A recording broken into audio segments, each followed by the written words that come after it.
The Grand Sirenis is about an hour, 10 minutes south of Cancun Airport if you get a taxi, a little bit longer if you get a bus.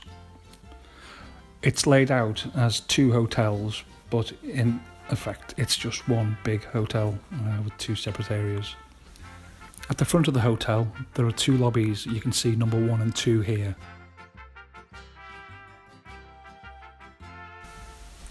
On the right hand side is the entrance to the main beach hotel, and this is the entrance to the Riviera Maya Hotel.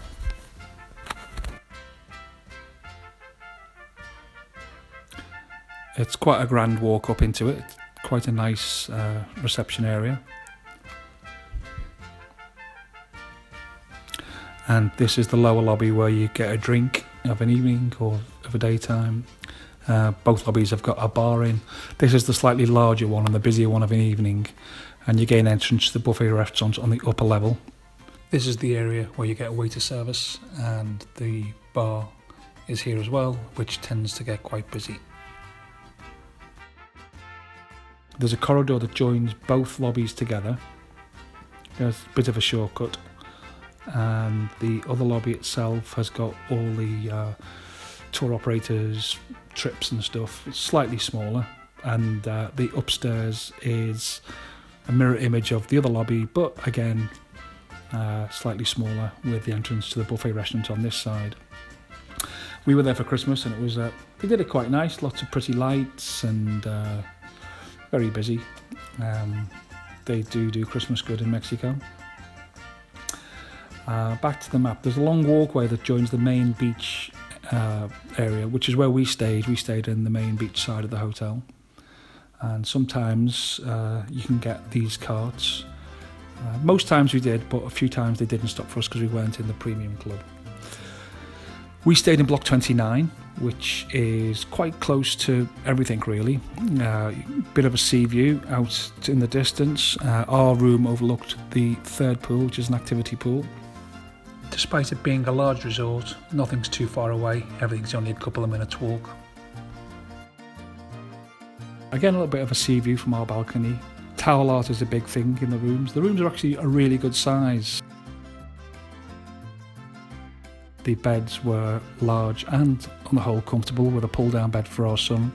The big problem, however, is that hole between the bathroom and the main bedroom. You have a hole in the wall between the two rooms that affords no privacy. The toilet door is frosted with a 1 centimetre gap all the way around the outside, and this allows both sight and sound in and out. TV is slightly outdated. The lobbies are pretty much similar all the way around to each particular building, and the concierge sits in every other lobby. Next we have the pools. The activity pool, which is the third one, is just here. You can see there's lots of sunbeds. Generally they're easy to get hold of. However, they are quite tatty and dirty. They could do without a good scrub or replacing. They used to have lots of entertainment here, lots of pool games and whatever, and the entertainment team were more geared towards the adults than any children. And a nice ice cream parlour at the third pool. Pool 1 is the other activity pool, and here it's quite a nice pool, lots of sunbeds again. There's the usual pool bar, there's a large jacuzzi.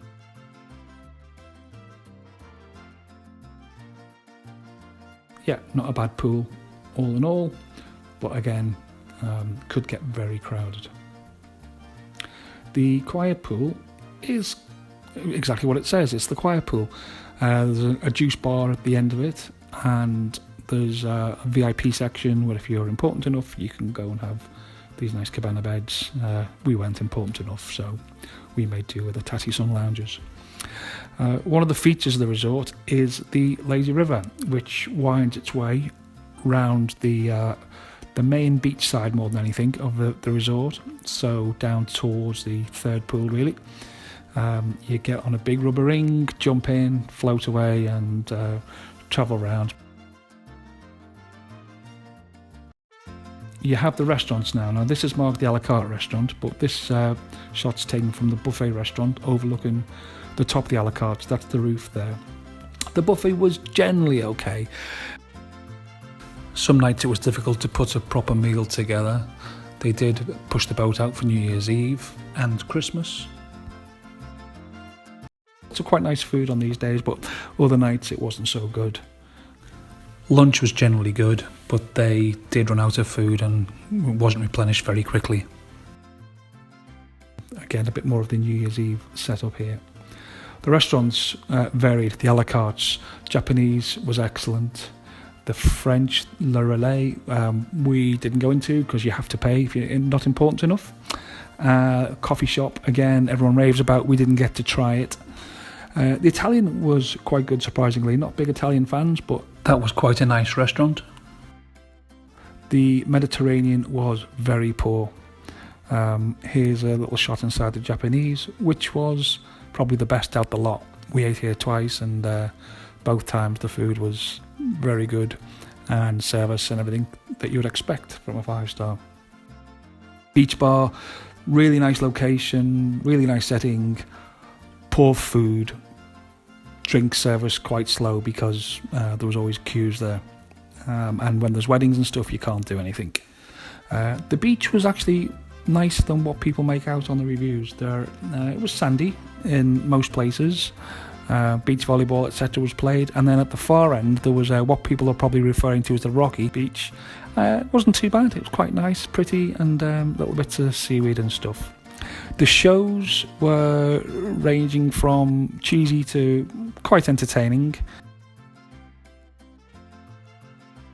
and various members of the animation team miming to different famous songs. They did have audience participation sometimes. The best show was the Lion King, which was really good, but basically it was the entertainment team miming to the Broadway soundtrack. New Year's Eve was quite entertaining. They obviously had a little bit of balloon, a little bit of ticker tape, and the fact that they were about a minute and a half out from the real New Year didn't make a massive difference. Everyone enjoyed themselves. The wildlife is everywhere. You see these lizards everywhere. The snake we saw in our lobby, we don't know if it was venomous or not, but didn't get close enough to find out. And the coaties will come out about 4 o'clock and chase down any food it can. I don't understand why people feed them. Kids Club looked really good. While we were there, it was open from maybe 10 till 12 and then 3 till 4. Don't know what that was about, but so we didn't get to try that out as much as we probably would have wanted.